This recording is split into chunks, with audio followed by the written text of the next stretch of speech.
Ladies and gentlemen, welcome to the Bullpen.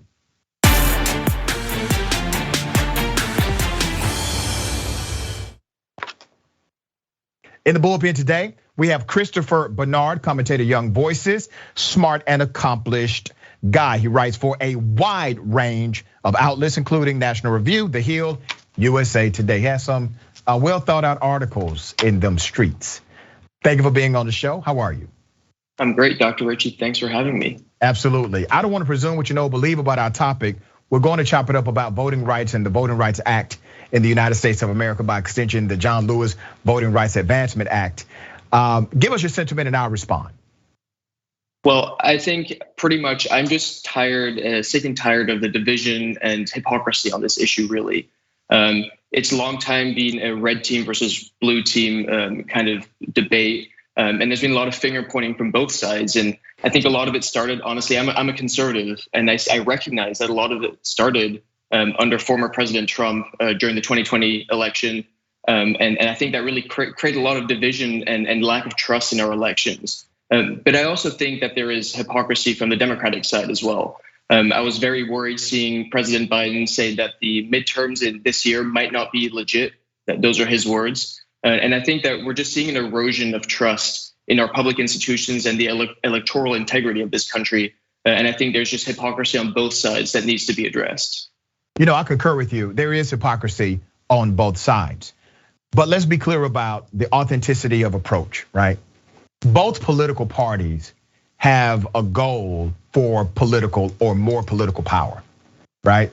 In my opinion, voting rights should have been a focus of the new administration from day one, because when they got elected, they ran on it. They said, we're gonna do something about these voter restriction laws across the United States of America. We're gonna do something about them. And they ran on it, and people voted them in and they won, and then they did not deliver, right? They had all kinds of reasons. And yes, some of it is because of the obstructionist agenda of the Republicans, but there were moves on the table that President Biden decided not to make. But here's what's interesting about what you just said, and this gets lost in the political conversation of those in political power. Data for Progress did a survey of everyday voters. Data for Progress found that 64% of voters actually support the Freedom to Vote Act. They support it, line by line. They say, you know what, it's a good idea. And then when they broke it down by party affiliation, still the majority of Republicans are for it, and naturally the majority of Democrats are for it. Now, there's one thing to know what a bill is called. There's another thing to know what a bill is. So what is in the bill? The bill creates standardized voting in the United States. There's a federal standard protocol, which I have no issue with. It establishes a national standard for voter identification. Right now it's left up to each state independently. It has a verifiable paper trail so that you can know your vote has integrity with a paper ballot connector. It also prohibits election officials from being intimidated by expanding how they can be prosecuted, people that do that to election officials, because we needed to protect democracy. Any one of those elements, do you disagree with any one of those dynamics of the bill? Well, I think to go to an earlier point you said, it is interesting to see how even a majority of Republicans would support a bill called the Freedom to Vote Act. I think it's hard to hear a name like that and to be against it, right? And I think it's a similar dynamic with the Green New Deal. Actually, polling shows that a majority of Republicans even support the Green New Deal. But it's quite apparent that they might not have actually read what is in the bill, which would probably lead them to disagree with parts of the bill. And so I think one of the issues with the voting rights package that failed in the Senate just recently is that it does take a lot of the power that was typically reserved for the states, as outlined in the Constitution in Article 1, Section 4, and tries to centralize a lot of that power in the federal government. And I think theoretically that might sound like a good idea to standardize those procedures. But I think obviously we have a federalist system for a reason, and I'm afraid of what would happen if we centralize those decisions in Washington D.C. and how that might be abused and influenced by when any one party might control government here in D.C. So I think it's more a matter of being afraid of the precedent it might set and being afraid of the possibility of centralizing those authorities in the federal government rather than in the states, as they historically always have been. Well, even though it's historical, my dear brother, it is constitutional to change it. You can actually change the law according to the same constitutional article and section you name. Article 1, Section 4, Clause 1 says, the times, places, and manner of holding elections for senators and representatives shall be prescribed in each state by the legislature thereof. But the Congress may at any time, by law, make or alter such regulations. So the Constitution, not an amendment, but an original article in the Constitution says, Congress has the legal authority to centralize elections federally, right? Now you have to think that the framers of the Constitution, when they wrote that caveat in there, realized that it may be necessary one day to do this when you have such friction, division, and variation of election laws in the United States of America. And let's please proclaim truly what this is about. These bills are reactionary bills to what Republicans decided to do state by state. Do you believe in a big lie? Do you believe Joe Biden stole the election from Donald Trump? No, and as a conservative, I'm proud to say that I don't. Good for you, but think about this, brother, and I'm gonna let you answer completely. Think about this, 49 Republican legislatures passed laws over a lie that you admit was a lie. Now, all of them did not become state law, but many of them did become state law. All over a lie that has permeated in the Republican Party, not because of truth. If it starts with a lie, brother, think about it. If the legislation started over a lie, how do you end up creating righteousness in the bill after that? It started from the premise of deceit, and it is still deceitful even as law today. Well, first of all, I'd like to state that I identify as a conservative.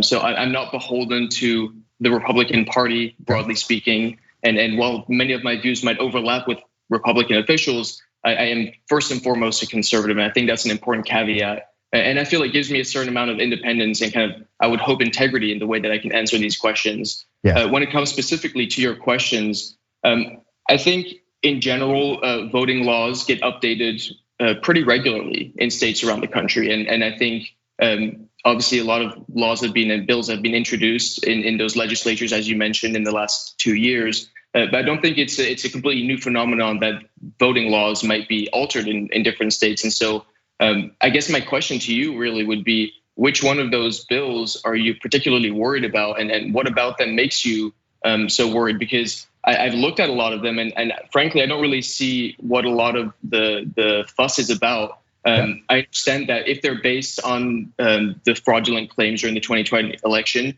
then I think that is a worrying premise, but that does not necessarily invalidate the actual bills that have been put forward. I would call that a logical fallacy, to be honest. So I'm just wondering, what do you think are the bills that are so bad?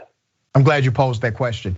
Let's go to Georgia, Senate Bill 202, which does a few things. It makes it a criminal offense to give someone food or water who's waiting outside in the line. Now, on face value, people will say, that doesn't make sense, but how does that impact voting? Even Lindsey Graham went on national news and challenged the Georgia governor to strike that provision because he said, and I quote, that part doesn't make sense to me, okay? So here's what it was written for. You gotta understand there's always a design to these things. That 90+ page bill created a new criminal law right in the middle of the bill. They wanted to hide it. What it aimed to do was to stop the advertising of churches and nonprofits that have no political affiliation. They ran massive campaigns during the last election cycle in Georgia where you had two US senators beat incumbent US senators, two candidates beat them, right? Well, churches ran commercials and said, listen, if you're gonna wait in the long line in Georgia, we're gonna make sure that you have food, water, and a chair. We're not telling you who to vote for. We're simply saying, if you stand in these lines, we're gonna make sure that you're hydrated, that you got some food. Here's the issue, brother. Over 90% of the precincts that have historical long lines in Georgia are where? Black communities. And that was a way to incentivize people and make sure there's a comfort connected and some courtesy to give them food or water.